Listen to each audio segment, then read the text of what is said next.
प्राचीन रोम और दक्षिण भारत। सोचिए, दो ऐसी महान सभ्यताएं जो हजारों किलोमीटर दूर थीं। भला उनके बीच ऐसा क्या था जो दोनों में एक जैसा हो? ये एक ऐसा सवाल है जिसका जवाब एक बहुत ही दिलचस्प कहानी में छिपा है। एक ऐसी चीज जिसकी चाहत इतनी जबरदस्त थी कि उसने समंदरों के पार व्यापार के नए रास्ते खोल दिए, बड़े बड़े साम्राज्यों को एक दूसरे से जोड़ा और हाँ, इतिहास का रुख ही बदल कर रख दिया। जी हाँ, काली मिर्च। और इस काले सोने के व्यापार पर जिसका कंट्रोल था वो थे चेर राजवंश। तो आज हम इसी महान राजवंश की कहानी को परत दर परत समझेंगे।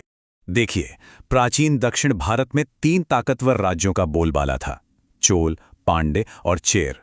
आज हम इनमें से पश्चिमी ताज यानी चेर राजवंश की कहानी में उतरेंगे।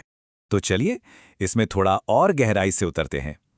कहते हैं कि किसी भी साम्राज्य के बनने या बिगड़ने में उसके भूगोल का, मतलब उसकी लोकेशन का बहुत बड़ा हाथ होता है, और चेर इसका एक बेहतरीन उदाहरण है।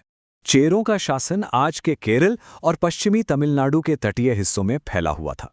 अब देखिए, एक तरफ अरब सागर और दूसरी तरफ ऊंचे ऊंचे पहाड़।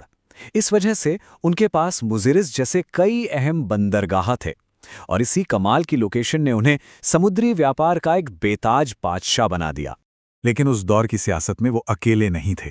वो मुवेंधर या 3 ताज वाले राजाओं में से एक थे, चोल और पांड्य राजवंशों के साथ। मतलब इन तीनों के बीच सत्ता के लिए जबरदस्त खींचतान चलती रहती थी। चेरों का जो लंबा इतिहास है ना, उसे हम मोटे तौर पे 2 हिस्सों में देख सकते हैं। पहले थे प्रारंभिक चेर, जो संगम काल में फले फूले। ये वो दौर था जब रोम के साथ उनका व्यापार अपने चरम पर था।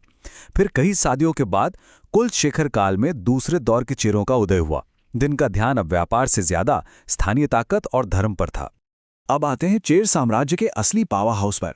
उनकी असली ताकत उनके हथियार नहीं, बल्कि उनका व्यापार था। इसी ने उन्हें इतना अमीर बनाया जिसकी हम कल्पना भी नहीं कर सकते। मुजिरिस ने दक्षिण भारत को भूमध्य सागरीय दुनिया से जोड़ा। ये सिर्फ एक लाइन नहीं, बल्कि अपने आप में एक पूरी कहानी है। ये बंदरगाह महज एक शहर नहीं था, ये पूरब और पश्चिम के बीच का एक पुल था, जहां अलग अलग संस्कृतियां, नए नए विचार और बेशुमार दौलत का लेन देन होता था। चेरों की आर्थिक शक्ति का जो केंद्र था वो था मुजिरिस, जिसे आज हम कोडुंगल्लूर के नाम से जानते हैं। जरा सोचिए, रोमन और अरब व्यापारियों के जहाज यहां मसालों, खासकर काली मिर्च की तलाश में लंगर डालते थे। और चेर बेच क्या रहे थे? काली मिर्च, जिसे वो काला सोना कहते थे, इलायची, दालचीनी, हाथी दांत और कीमती पत्थर। ये वो चीजें थीं जिनकी यूरोपीय बाजारों में जबरदस्त मांग थी। और बदले में उन्हें क्या मिल रहा था? सोने के सिक्के, वो भी ढेर सारे, साथ में शराब और कांच का सामान। ये व्यापार पूरी तरह से चेरों के हक में था, जिससे उनके खजाने बस भरते ही जा रहे थे। और सबसे मजे की बात यह है कि ये सब सिर्फ किस्से कहानियां नहीं हैं। केरला में रोमन सोने के सिक्कों के बड़े बड़े भंडार मिले हैं, जो इस व्यापारिक रिश्ते का जीता जागता सबूत है। ये इतिहास को सीधे हमारे सामने लाकर खड़ा कर देता है। व्यापार से जो बेहिसाब दौलत आई, उसने सिर्फ उनके खजाने ही नहीं भरे, बल्कि उनकी संस्कृति, उनकी सेना और उनके धर्म को भी एक नया रूप दिया। चलिए देखते हैं कैसे। हर महान राजवंश का एक महान राजा होता है ना? चेरों के लिए वो थे सेनगुटवन, जिन्हें लाल चेर के नाम से भी जाना जाता है। तमिल महाकाव्य शिलप्पादिकारम में उनकी बहादुरी के किस्से हैं कि कैसे उन्होंने उत्तरी राजाओं को हराया और देवी कन्नगी की पूजा की स्थापना की। चेर प्रशासन काफी सधावा था। सबसे ऊपर तो राजा ही था, लेकिन शासन चलाने में उसकी मदद वेलियर नाम के स्थानीय सरदार करते थे। राज्य की कमाई का मुख्य जरिया जमीन और व्यापार पर लगने वाला टैक्स था। इसी से उनकी सेना और राज्य का खर्च चलता था। और उनके ताकत का निशान था धनुष और बाण, जो उनके सिक्कों और झंडों पर भी दिखता था। वक्त के साथ साथ उनकी धार्मिक मान्यताओं में भी बदलाव आया। शुरू के चेर स्थानीय तमिल और वैदिक परंपराओं को मानते थे, जबकि बाद के चेरों के समय में हिंदू भक्ति आंदोलन और खासतौर पर वैष्णववाद काफी प्रभावशाली हो गया। लेकिन कोई भी साम्राज्य हमेशा के लिए नहीं रहता। अब हम कहानी के उस मोड़ पर आते हैं जहां चेरों की ताकत धीरे धीरे कम होने लगी और उनका दौर खत्म हो गया। चेरों का पतन किसी एक वजह से नहीं हुआ, वो एक साथ 2 मोर्चों पर लड़ रहे थे।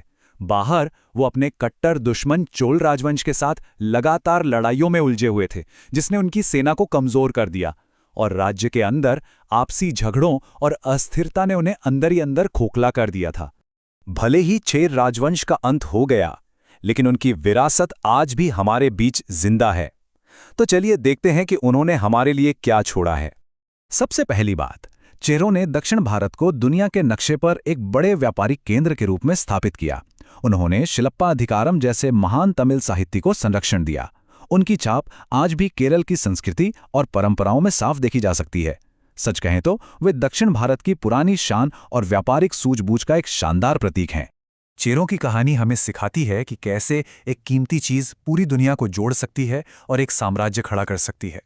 यह हमें सोचने पे मजबूर करता है, आज की इस कनेक्टेड दुनिया में वो कौन सी चीज है जिसे हम आज का काला सोना कह सकते हैं।